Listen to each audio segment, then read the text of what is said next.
मलाई मारते फिर रहे हैं जिनको आप ले रहे हैं अपनी पार्टी में, क्या गारंटी है कि आपको भलाई कर देंगे? देखो ये बात उन्होंने कहा था कि भारतीय जनता पार्टी ने जिस मुद्दों पे हमारा समझौता हुआ था, हमारे से भारतीय जनता पार्टी समझौते से खरी नहीं उतरी, इसलिए हम भारतीय जनता पार्टी को लात मारते हैं और भारतीय जनता पार्टी जहां उस दशक में थी वहीं पहुंचेगी। इसलिए मैं मानता हूं कि अब उन्हें अगर ऊपर वाला जो ठीक समय पे लाया है तो कहीं ना कहीं उनको वो काम करेंगे। अब कोई गलत काम नहीं करेंगे। कल को डिप्टी सीएम ने बनाया तो आपको भी लात मार सकेंगे वो तो। अखिलेश यादव जी अपनी दम पे अपनी सरकार बना रहे हैं, लेकिन उत्तर प्रदेश में के विकास के लिए सबकी जरूरत है तो सबको साथ लेके चलना ही समाजवाद है। ये बात सही है। चंद्रशेखर ने आज सुबह पीसी करके कहा है कि अखिलेश यादव को दलितों का वोट चाहिए पर दलित नेता नहीं चाहिए उनको। चंद्रशेखर को अभी और काम करने की जरूरत है। मुझे लगता है चंद्रशेखर अगर गठबंधन में भी नहीं है और अखिलेश यादव जी से सत्ता में अखिलेश जी यादव आएंगे और चंद्रशेखर को जहां जरूरत पड़ेगी, जब जरूरत पड़ेगी, मुझे लगता है समाजवादी पार्टी उनके साथ खड़ी होगी। सत्ता की मलाई चाटने के लिए अब ये अपनी मर्जी से समझौता तोड़ना, अपने हिसाब से करना ऐसा नहीं होता है। कुछ चीजें होती हैं उसमें सम्मान देने के लिए कभी किसी को मना नहीं है। हर व्यक्ति को, हर इंसान को, हर जाति को, हर धर्म को इसमें सम्मान दिया गया है। उन्होंने कहा मुझे कल पूरे दिन कार्यालय में बैठा कर रखकर मेरे से बात नहीं करी उन्होंने। दबाव में किसी के समाजवादी पार्टी नहीं आएगी। कोई अगर ये कहे कि दलितों के नाम पे हम मनमाना अपना फैसला सुनाएंगे तो कोई भी किसी के दबाव में नहीं है। अपना फैसला कोई भी ऐसे नहीं करवा सकता है कि मेरे पे इतना वोटर है, सौदा नहीं कर सकता है। हाँ ये है, आपको विधानसभा में आवाज उठाने के लिए आपके लिए अखिलेश यादव ने जो ऑफर दिया उन्हें बेस्ट लगा। अब इन्हें नहीं समझ में आ रहा है तो ये इनकी अपनी समझ है। अब आ गया सामने दलित चेहरा अखिलेश का। अखिलेश ऐसी करते हैं दलितों के साथ? ऐसा कुछ भी नहीं है। अखिलेश यादव जी के पास अनेकों दलित चेहरे हैं, लेकिन फिर भी अगर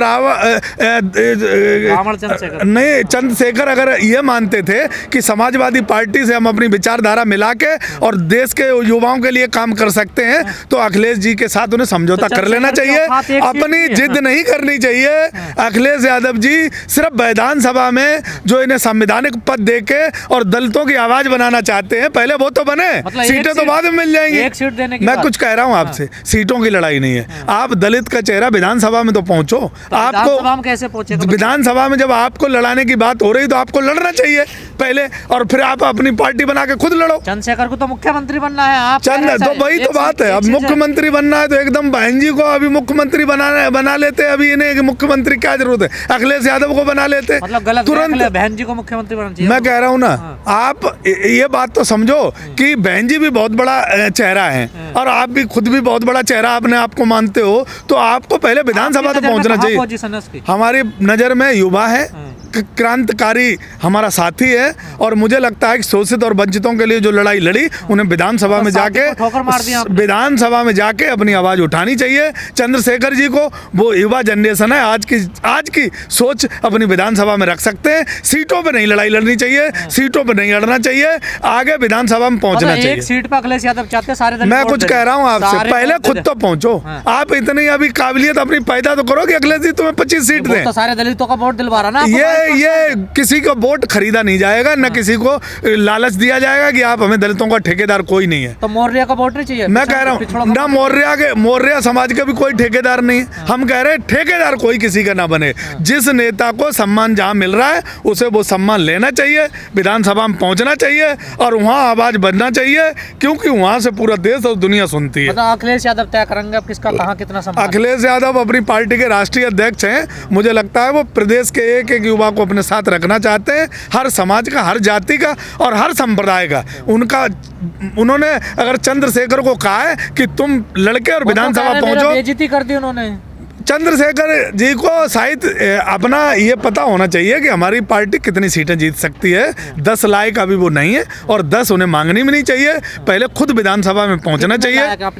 मैं कह रहा हूँ ना कि खुद विधानसभा में पहुंचे और जितनी मिल जाए उन्हें वो अच्छा। लड़ना नहीं चाहते तो लड़ाना चाहते ना? नहीं, लड़ाना नहीं चाहते, खुद लड़े चुनाव और विधानसभा में। मैं कह रहा हूँ ना, मैं किसी को बड़ा छोटा नहीं मानता, मैं सबको बराबर मानता हूँ। लेकिन अखिलेश के पास तो 9% वोट है, उसके पास 22%। एक बात समझो, आपको अगर नेता बनना है तो जनता आपको विधानसभा में देखना चाहती है। आप विधानसभा में पहुंचो, तुम लड़के और विधानसभा पहुंचो। बेइज्जती कर दी उन्होंने। चंद्रशेखर जी को शायद अपना ये पता होना चाहिए कि हमारी पार्टी कितनी सीटें जीत सकती है। 10 लायक अभी वो नहीं है और 10 उन्हें मांगनी भी नहीं चाहिए। पहले खुद विधानसभा में पहुंचना चाहिए। अपनी नजर में मैं कह रहा हूँ ना कि खुद विधानसभा में पहुंचे और जितनी मिल जाए उन्हें वो अच्छा। चुनाव लड़ना नहीं चाहते तो लड़ाना चाहते हैं ना लोग। नहीं, लड़ाना नहीं चाहते, खुद लड़ें चुनाव और विधानसभा में मैं कह रहा हूँ ना, मैं किसी को बड़ा छोटा नहीं मानता, मैं सबको बराबर मानता हूँ। लेकिन अखिलेश के पास तो 9% वोट है, उसके पास 22%। एक बात समझो, आपको अगर नेता बनना है तो जनता आपको विधानसभा में देखना चाहती है। आप विधानसभा में पहुंचो और जनता की आवाज बनो। ये सौदा मत करो, किसी से सौदा मत करो कि हम दलितों का वोट आपको बेच रहे हैं, ये सौदा मत करो। आप अखिलेश यादव के पास 9% वोट है, वोटों का बात ही खत्म। अखिलेश यादव जी के अखिलेश यादव जी उत्तर प्रदेश की 24 करोड़ जनता पे भरोसा करे बैठे हैं। अखिलेश यादव जी किसी भी जाति और धर्म की बात नहीं करते, वो उत्तर प्रदेश की जनता की बात करते हैं। उत्तर प्रदेश में 24 करोड़ जनता जो है वो उनकी वोटर है, वो उन पर भरोसा करते हैं। चंद्रशेखर पिछड़ों की लड़ाई लड़ रहे हैं, वंचितों की लड़ाई लड़ रहे हैं, उनको विधानसभा में जाना चाहिए और मुखर होकर अखिलेश यादव जी के कंधा से कंधा मिला के आवाज उठानी चाहिए। कोई किसी को लालच नहीं दे रहा, कोई नहीं, बात हो रही है, लेकिन ये उन्होंने इस टाइप की बात जो अब अचानक कर रहे हैं, दबाव डाल रहे हैं। राजनीति में किसी पे कोई दबाव नहीं बनाना चाहिए। जो अन्य लोग गए हैं आपकी पार्टी में, सपा में, वो भी कल को ऐसी डिमांड रखेंगे? देखो, आप ऐसी बातें मत करो। राजनीति में कोई किसी की गारंटी नहीं होती है। राजनीति में विचारधारा की लड़ाई होती है। आप किसी विचारधारा से सहमत हो, अखिलेश यादव जी की विचारधारा से जितने लोग सहमत हैं वो अखिलेश यादव जी के साथ हैं और साथ रहेंगे। और मुझे लगता है कि अखिलेश यादव जी को बम्पर जीत मिलेगी और सबको वो सम्मान देके और उत्तर प्रदेश का विकास करेंगे। तो यादव जी, ज्यादा वोट जो है केशव प्रसाद मौर्य को मिलेंगे, मौर्यों के, या स्वामी प्रसाद मौर्य को मिलेंगे? मुझे लगता है कि उत्तर प्रदेश का मुख्यमंत्री अखिलेश यादव जी को, चाहे मौर्य समाज हो, दलित समाज हो, ओबीसी समाज हो, सोंठ समाज हो, जितने भी समाज हैं, सब उत्तर प्रदेश के विकास के लिए उत्तर प्रदेश को मुख्यमंत्री अखिलेश यादव जी को बनाना चाहते हैं। ऐसी उत्तर प्रदेश की जनता में लहर चल रही है। मैं जमीन पे हूँ, देख रहा हूँ, व्यापारी दुखी है, मजदूर दुखी है, किसान दुखी है, सभी लोग दुखी हैं। तो वो ये चाहते हैं कि अखिलेश यादव मुख्यमंत्री बने। गांव में किसानों की फसल गाय खाई जा रही है, व्यापारियों को ठगा जा रहा है, लूटा जा रहा है, मजदूरों को मजदूरी नहीं मिल रही है और नौजवानों को नौकरी नहीं मिल रही है। सब मानते हैं कि अखिलेश यादव आएंगे, परिवर्तन होगा, उत्तर प्रदेश का विकास होगा। ऐसा लोगों की मंशा है और अखिलेश यादव को मुख्यमंत्री बनाने के लिए उत्तर प्रदेश की जनता मन बनाई बैठी है। कासगंज में एक युवक है योगेंद्र यादव, उन्होंने सोशल मीडिया पर पिस्टल लहराई है और ये कहा कि हमारी सरकार आने तो आपको घर से उठा लेंगे। मतलब सरकार बनी नहीं है, ये कैसा आगाज दिखाई दे रहा है? देखो, एक बात बताओ, अगर तुम किसी यादव की बात करते हो तो यादव तो निरहुआ भी है, जो अखिलेश यादव को समय समय पर तंच कसता रहता है। ऐसे यादवों का समाजवादी पार्टी से कोई लेना देना नहीं। जो यादव पिस्टल लहरा के और इस तरीके की भाषा बोलता है, समाजवादी पार्टी उन यादवों का नहीं, बिल्कुल सपोर्ट नहीं करती। समाजवादी पार्टी सबकी है, समाजवादी पार्टी किसी गुंडे की नहीं है। समाजवादी पार्टी अगर क्राइम की बात करोगे तो आप किसी जाति धर्म से हो, आपको सपोर्ट नहीं करेगी। समाजवादी पार्टी जो विकास की और शिक्षा की, स्वास्थ्य की बात करेगा, उसका साथ कुछ लोग तो मीटर लेकर घूम रहे हैं कि जमीन कब्जा करेंगे नाप। ये जिन लोगों की मंशा है, उनकी मंशा पे सबका पानी फिर जाएगा। कोई जमीन कब्जा नहीं होगी, कोई गुंडागर्दी नहीं होगी, सिर्फ विकास की बात होगी, सिर्फ विकास की बात होगी। अखिलेश यादव जी को जनता इसलिए भरोसा करती है कि 2012 से लेके और 17 तक जो उन्होंने विकास किया था, जो 55 लाख लोगों को पेंशन दी, 18 लाख लोगों को लैपटॉप दिया, गोमती रिवर्स फ्रंट दिया, बॉल दिया, स्टेशन दिए, मेट्रो दी, न जाने कितने विकास के तोहफे दिए थे। तो कहते हैं अब नई अखिलेश, नई सपा है, ये तो नई सपा है, बिल्कुल नई सपा है, नई हवा है।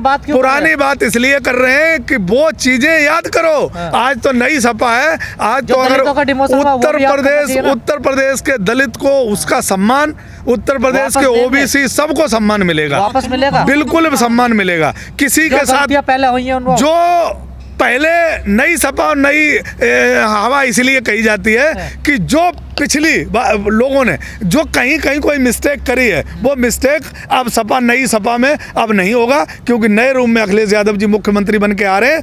देश की जाति और धर्म और संप्रदाय का प्रथा टोरेंगे और विकास को आगे बढ़ाएंगे। ऐसी उनकी मंशा।